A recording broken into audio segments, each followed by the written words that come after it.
Fala galera, beleza? O tema do canal hoje é Renascimento Cultural. Bom, mas o que seria esse Renascimento Cultural? Movimento cultural, ou seja, pessoas apenas escreveram livros, fizeram pinturas, esculturas, ou seja, não pegaram em armas.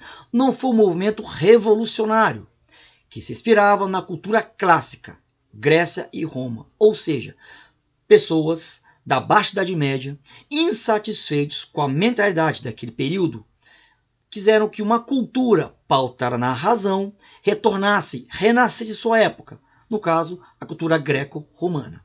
Como características tem o racionalismo, ou seja, qualquer evento eu explico usando a razão. Antropocentrismo é uma valorização, é o colocar o homem como centro do universo, ou seja, o homem é capaz de fazer qualquer coisa. Como se inspirou na cultura greco-romana, na Grécia principalmente, o homem dessa época ele criou ciências por confiar em si. A matemática, a medicina, a astronomia, a história, tudo nesse período.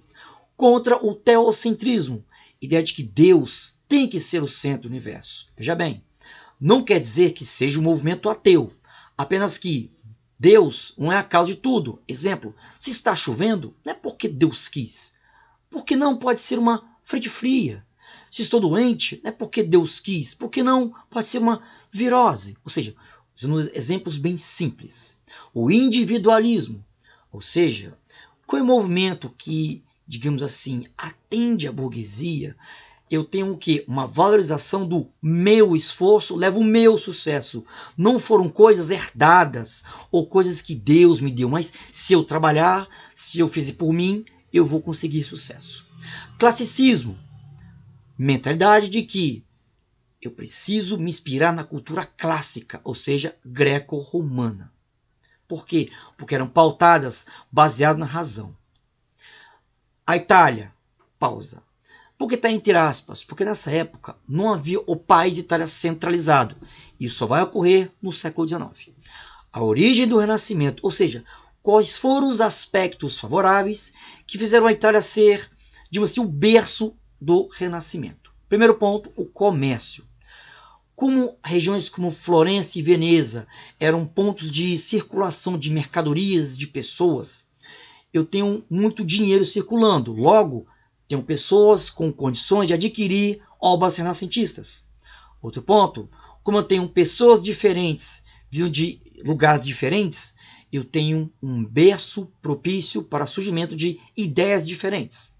O mecenato são os patrocinadores, pessoas que patrocinavam, que bancavam papas, reis, nobres, burgueses. Mecenas, pessoas que patrocinam, que financiam artistas. Um exemplo comum é como hoje empresas patrocinando times de futebol. Em busca de quê? Status. Imprensa, qual o seu papel? Antigamente os livros eram manuscritos, então demoravam meses, anos, para que uma obra ficasse pronta e que essa obra circulasse. E quando circulava, atendia um número restrito de pessoas. Bom, com a prensa criada por Gutenberg, fim do século XV, eu posso agora criar vários exemplares, e esses vários exemplares circulam com maior velocidade pela Europa. Logo, eu tenho uma disseminação da cultura do movimento renascentista. Sede do antigo Império Romano. Como me inspiro na cultura greco-romana e como estou na Itália, que foi no passado a sede do antigo Império Romano, logo, para onde eu olhava, eu via a cultura que eu me inspirava. Um exemplo é como se eu hoje, fã do Mickey, morasse dentro da Disneylândia. Sábios bizantinos. Bizâncio foi, no passado, Constantinopla, sede do antigo Império Romano do Oriente. Quando o Império do Ocidente cai, esses sábios fogem para o Oriente, levam a cultura consigo. 1000 anos depois, quando o Império Romano do Oriente, antiga Bizâncio, Constantinopla, cai, esses sábios, esses descendentes desses sábios, eles voltam para Roma e levam consigo a cultura romana. Temas, muito cuidado. O Renascimento não é um movimento ateu. Veja bem, ele apenas não mais joga para Deus a responsabilidade de todos os eventos. Então eu meio que divido algo para Deus, algo para o homem. Então eu tenho temas religiosos nas obras. Realidade social, ele descreve o cotidiano, a natureza, passa um olhar mais para a terra e menos para o céu. Artistas, eu tenho atuação no campo da escritura, como Petrarca, o pai do humanismo, movimento dentro do Renascimento que valoriza o homem dentro do campo das ciências, a história, a filosofia, a literatura. Dante Alighieri com a Divina Comédia, Leonardo da Vinci com a pintura, Rafael Michelangelo com esculturas e pinturas. Então eu tenho uma diversidade no campo da cultura. Como características, é muito comum em várias obras eu ter crítica ao medievalismo. Me refiro a teocentrismo, a sociedade estamental, onde não há mobilidade social, uma crítica à ideia de que a igreja é a senhora da razão. Busca de uma vida melhor. Existe sempre a ideia de que a Idade Média, por ser muito ruim, haverá de surgir um mundo em que eu não preciso sofrer tanto como na Idade Média. Exaltação do homem, ou seja, o homem como centro de tudo. O homem tem que ser capaz. Então, por exemplo, Luís de Camões, em sua obra Lusíadas, ele exalta o homem no contexto da expansão marítima, por enfrentar os mares e o desconhecido.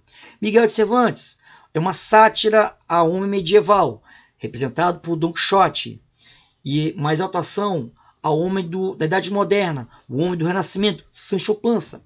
E Erasmo de Roterdã, com a obra Elogio à Loucura, em que simplesmente, segundo ele, a loucura criou vida e passa a criticar a Idade Média.